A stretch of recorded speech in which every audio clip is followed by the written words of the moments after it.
আজকে ঘুম থেকে উঠে কত সুন্দর ওয়েদারটা দেখতে পাচ্ছি। বেশ 2-3 দিনের জন্যই না ওয়েদারটাও খুব সুন্দর যাচ্ছে, কারণ কটা দিন ধরেই যা গরম পড়েছিল বন্ধুরা, একদম পারা যাচ্ছিল না, হাঁসফাঁস গরম। তো ওই গরম দেখে ভয় পেয়ে গেছিলাম যে এপ্রিলের শুরুতেই যদি এত গরম হয়, তারপরে তো মে মাসটা, এপ্রিলের পুরো মাসটা পড়ে রয়েছে, কি হবে তাই না বলো? তো এত সুন্দর প্রকৃতিকে সাথে করে নিয়ে আজ আমি তোমাদের সবাইকে সাথে করে নিয়ে আমি ব্লগটা শুরু করছি বন্ধুরা। আমি জয়িতা, যে এস ফ্যামিলিতে নতুন একটা ব্লগের সঙ্গে তোমাদের সবাইকে স্বাগত। তোমরা যে যেখান থেকে দেখছো বন্ধুরা, আশা করব আমার বন্ধুরা সবাই তোমরা খুব ভালো আছো এবং সুস্থ আছো। আমরাও না বেশ ভালো আছি। তো প্রকৃতিকে খুব সুন্দরভাবে চোখে একদম দর্শন করে নিলাম, আর হাওয়াটাও দিচ্ছে বেশ ভালো, ঠান্ডা ঠান্ডা হাওয়া, তো সেটাও গায়ে মাখাচ্ছি। কিন্তু বসে থাকতে বেশ ভালোই লাগছে, আরেকটু বসে থাকলে ভালো লাগতো, কিন্তু ওই যে হবে না, কাজ যে তাড়া দিচ্ছে, মানে কাজ যে আমায় ডাকছে, আয় আয় কখন কাজকর্ম সারবো আর কি। সকালে সমস্ত কাজকর্ম রয়েছে, তারপরে আজ হচ্ছে চৈত্র মাসের লাস্ট সোমবার, ঘরেই পুজো করব। ঘরেই তো মেন পুজো করেই তারপরে আমরা মন্দিরে যাই, সেটা যার যার মনের ওপর, কিন্তু ঘরেই কিন্তু মেন, তাই না? ঘরেই আমরা যেটা ভক্তি করে দিতে পারি, সে বাইরে বেরিয়ে মন্দিরে এই তারা থাকে, মানে সবাই থাকে, ঠেলাঠেলি করে হয়ে ওঠে না। তো আমাদের মন্দিরটাও, কমপ্লেক্সের মন্দিরটাও শুনছি নাকি নীল পুজোর মধ্যেই মানে ঠিকঠাক হয়ে যাবে, তাহলে নীল পুজোতে এখানেই জল ঢালতে পারবো, তো ভালোই হবে বন্ধুরা। তো অনেক অনেক কাজ আছে, সারাটা দিন বসে থাকলে হবে না, একার হাতে সমস্ত কিছু একটা সময়ের মধ্যে সমস্ত কিছু গুছিয়ে নিতে হবে, কারণ বাবান আছে, ওর স্কুল নেই, ওর আবার দুপুরে পড়াও আছে, পড়তে চলে যাবে, তাই তাড়াতাড়ি রান্নাবান্নাও করতে হবে, আর সকালে টিফিন সমস্ত কিছুই আর কি পড়ে রয়েছে, তাই বসে থাকলে একদমই হবে না, চটপট কাজগুলো করে নিতে হবে। যেহেতু আমি আগের দিন রাত্রেবেলা সমস্ত কিছু করে রাখি, তাই সকালের দিকে কি হয়, ডাইনিংটা ঝাড় দিয়ে মুছে, ডাইনিংয়েই যেহেতু আমার ঠাকুর আছে, মুছে তাড়াতাড়ি করে পুজো দিই বন্ধুরা। একার হাতে না পারা যায় না, কারণ প্রতিদিন ঘর মুছি না, পারি না মুছতে, এতগুলো 3টে রুম, ডাইনিং প্রতিদিন হয় না, মানে এক সপ্তাহ বাদে বাদে ঘরগুলোকে মুছি, আর ডাইনিংটা প্রতিদিনই মুছি, কারণ বৃহস্পতিবার সেদিনটা আমি ঘর মুছবই, মানে পৃথিবীর ওলটপালট হয়ে গেল মুছবো। এবার যেদিন এক একদিন খুবই শরীর খারাপ থাকে, তখন কি আর করা যাবে, তাই না? তো যাই হোক বন্ধুরা, চলো এখন সকালের আশিবাসি কাজকর্মগুলো, আশিবাসি বলতে রাতেই সমস্ত কিছু আমি মেজে রাখি, বাসন, রান্নাঘর একদম নিট অ্যান্ড ক্লিন পরিষ্কার করে সমস্ত ঘরগুলোকে ঝাঁট দিয়ে ডাস্টিং করে শুধু থাকে ঘুম থেকে উঠেই সোনাকে আগে চেঞ্জ করে খাইয়ে দিই জল বিস্কুট। তো আজকে কিন্তু স্নান ধান করে সোনাকে আর জল বিস্কুট খাইনি, একদম সকাল সকালই পুজো দেবো বলে তাড়াতাড়ি চলে এসেছি পুজোর ঘরে, আর পুজোতে বসিয়েও দিয়েছি, নিবেদন করে দিয়েছি, আরতিও হয়ে গেছে, ভোগ নিবেদনও হয়ে গেছে বন্ধুরা, তোমাদের একটা ঝলক দেখিয়ে দিলাম এই যে।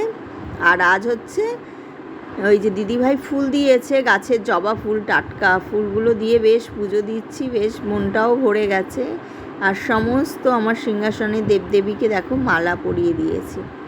আর না আজকে তরমুজ এনেছিল, তো তাড়াহুড়োতে কাটতেও পারবো না, ঠাকুরের বটি ওরকম একটা ধার নেই, কারণ দেখবে বটি দায়ে সব কাটা হলে ধার এমনিতেই হয়ে যাবে, আর দা জিনিসটা যখন কাটা না হয় ধার এমনি চলে যায়, তো অত বড় তরমুজটা ফালিয়েও দিতে পারবো না, ছুরিতেও হবে না, তাই এমনি পুজো দিলাম। এছাড়া তরমুজ একদিন দোকান থেকে আমি বলেছিলাম, ছুরি দিয়ে এক টুকরো কেটে এনেছিল, আমি পুজোতে দিয়েছিলাম। তো সকালে দেখো বাবানকে তো ভাত খাইয়ে দিই, আর সকালে সেই সময়টা আর তোমাদের দেখাতে পারিনি, রুটি, টক দই আর স্যালাড এই ছিল টিফিনে, কারণ হাজব্যান্ড আবার মানে তরি তরকারি অতটা রুটির সঙ্গে পছন্দ করে না, আর সকালে অত রিচ খাওয়া দাওয়ারও খেতেও চায় না, যে আলু ভাজা তৈলাক্ত জিনিস অত খেতে চায় না ভাজাভুজি। তো আমার একার জন্য আর আলু ভাজবো, ওই টক দই স্যালাড দিয়ে খেয়ে নিয়েছি রুটি। আর এখানে আজকে যেহেতু সোমবার, এখানে রান্না হচ্ছে সবজি, একটা লাবড়া তরকারি, বেশ ভালো লাগে কিন্তু বন্ধুরা লাবড়া তরকারি। আর আজকে সমস্ত কিছুই নিরামিষ হবে, মুগ ডাল হবে, লাবড়া তরকারি হবে, পাট শাকটা আগের দিন বেছে রেখেছিলাম, আর এই যে রান্নাবান্না হয়ে গেছে বন্ধুরা। তোমাদেরকে একটা ঝলক দেখিয়ে দিই কী রান্নাবান্না করলাম। এই যে পেঁপে সেদ্ধ, এটা তো ম্যাগনেন্টারি হবেই আমাদের ঘরে, হাজব্যান্ড যে পছন্দ করে পেঁপে সেদ্ধটা, না হলে আবার ভীষণ রাগ করে। তো আমার এক টুকরো ওর এক টুকরো, আর পাকা পেঁপে তো দেখো কালারটা কত সুন্দর হয়েছে, মিষ্টি মিষ্টি লাগবে বেশ খেতে। আর হয়েছে পাট শাক। তো বন্ধুরা তোমরা পাট শাকে কী ফোড়ন দাও জানিও, কেমনভাবে করো। আর আমি তো শুকনো লঙ্কার একটু কালো জিরা ফোড়ন দিয়েছি, অনেকে আবার রসুনও ফোড়ন দেয়, কিন্তু না, আমি পাট শাকে কালো জিরা আর শুকনো লঙ্কাই দিই ফোড়নে, কালো জিরা দিই না। তবে মা আজকে বললো আমার মা একটু কালো জিরা দিস, ভালো লাগবে খেতে। আমার শুকনো লঙ্কা ফোড়ন দিয়ে খেতে ভালো লাগে, আর তারপরে শুকনো লঙ্কাটা একটু ভেজে রাখি, ওটা বেশ পাট শাক ভাত দিয়ে দিই, আর একটু শুকনো লঙ্কা কামড়ে দিই, বেশ ভালো লাগে।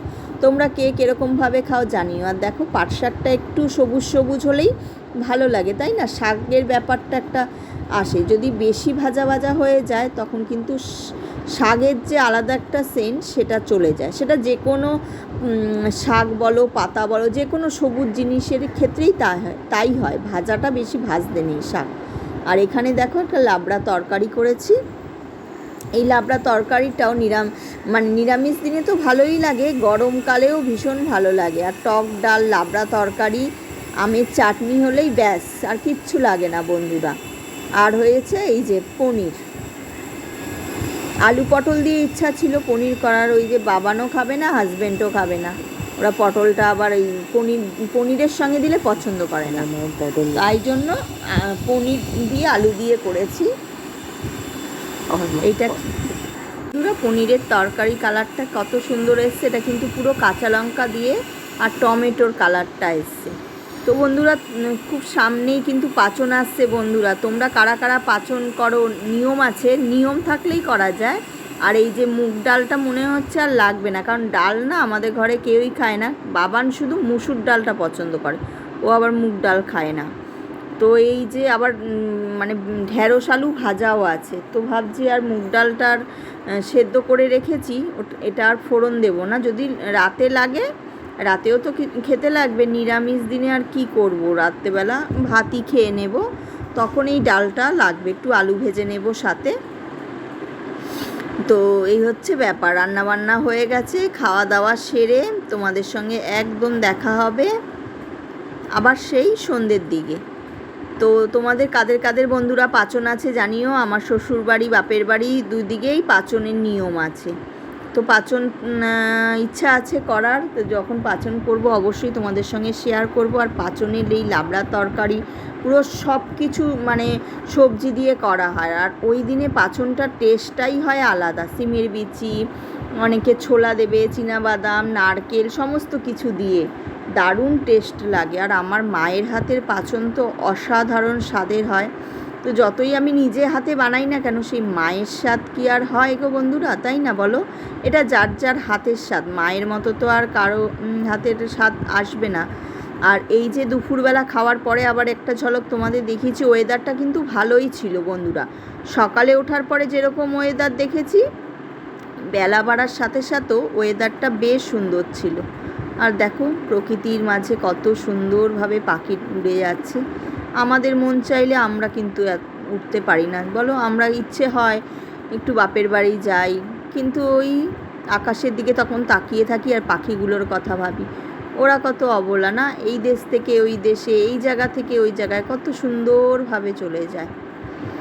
আর এই যে এখন পেয়ারা বিট লবণ দিয়ে খাচ্ছি, আর বাবান পড়তে চলে গেছে, দু জায়গায় ওর পড়া আছে, হাজব্যান্ড নিয়ে গেছে পড়তে, নিয়ে আর হাজব্যান্ডই কেটে দিল, কারণ অনেক সময় না ফল এত ঘরে থাকে নষ্ট হয়ে যায়, ওই কাটার জন্য সারাদিনে কাজকর্ম সেরে তখন মনে হয় কখন বিছানাটা নেব, তখন আর ফল খেতেও ভালো লাগে না বসে ধৈর্য ধরে। এই হচ্ছে ব্যাপার। তরমুজ আছে বললাম, তরমুজটা আজকে একদমই কাটিনি, ওটা পরের দিন কাটবো। ওই আঙুর আর পেয়ারা আর কলা, এই হচ্ছে দুপুরবেলা খাওয়ার পরে ফল আমার বিয়ের পর থেকে দেখে আসছি, শ্বশুরবাড়িতে ফলটা ওরা সবাই খুব পছন্দ করে, আর রাতে খাওয়ার পরে মিষ্টি ওরা খাবেই, যদি নাও থাকে কথার কথা, ওরা একটা নকুলদানা হলেও খাবে, মিষ্টিটা খুবই পছন্দ করে, বিশেষ করে বাবান হাজব্যান্ডও ভীষণ ভালো খায়। আর গুড ইভিনিং ফ্রেন্ডস, সন্ধেবেলায় সোনাকে দেখো ঘুম পাড়িয়ে দিয়েছি সন্ধেবাতি দেখিয়ে। আর এই যে বাবানের আবদার, যেহেতু নিরামিষ খেয়েছে সন্ধেবেলা, আর কি নিরামিষ টিফিন বানিয়ে দেব, তো ম্যাগি ছিল ঘরে, চাউমিনটাও শেষ হয়ে গেছে, ম্যাগিটাই রয়েছে, ম্যাগিটা পছন্দ করে না, তবে চাউমিন স্টাইলে রান্না করে দিয়েছি।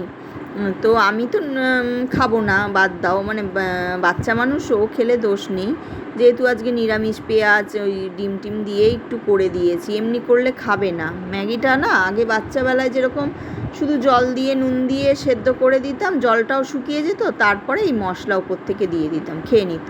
তো এখন আর ওরকমভাবে খেতে চায় না।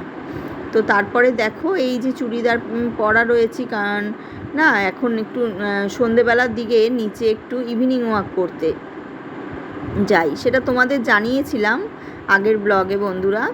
তো তোমাদের সঙ্গে আর সেই মুহূর্তটা শেয়ার করা হয় না, যখন হাঁটি আর কি, তখন তো হাঁটার একটা স্পিড থাকে, নেশা থাকে, ওই সময়টা ভিডিও কি করব আর কি করব, তখন মাথায়ও কিছু থাকে না সেই মুহূর্তটা।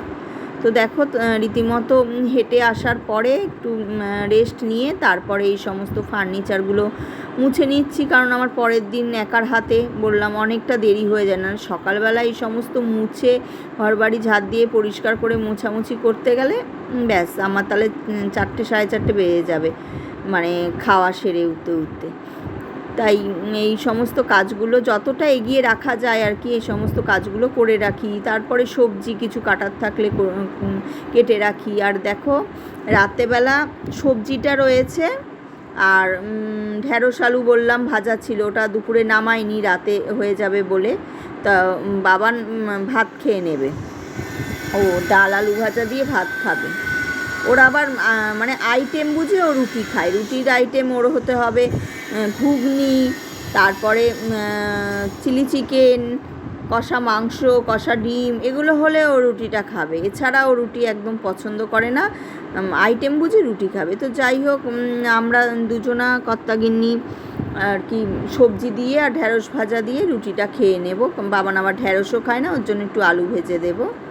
তো আজকের ব্লগটা বন্ধুরা আর বেশি বাড়াচ্ছি না, এখানেই এন্ড করলাম। সারাদিনের কাজকর্ম শেয়ার করলাম যতটা পারলাম। তোমাদের কীরকম লাগলো এই ব্লগটা অবশ্যই বলো, ভালো লাগলে একটা like comment share and subscribe করো। যারা নতুন এসছো চ্যানেলে অবশ্যই চ্যানেলটিকে সাবস্ক্রাইব করে রেখো, আর পাশের বেল বাটনটিও প্রেস করে রেখো। আজকে এই পর্যন্তই, দেখা হচ্ছে একটা আগামী ব্লগের সঙ্গে। তোমরা সবাই ভালো থেকো।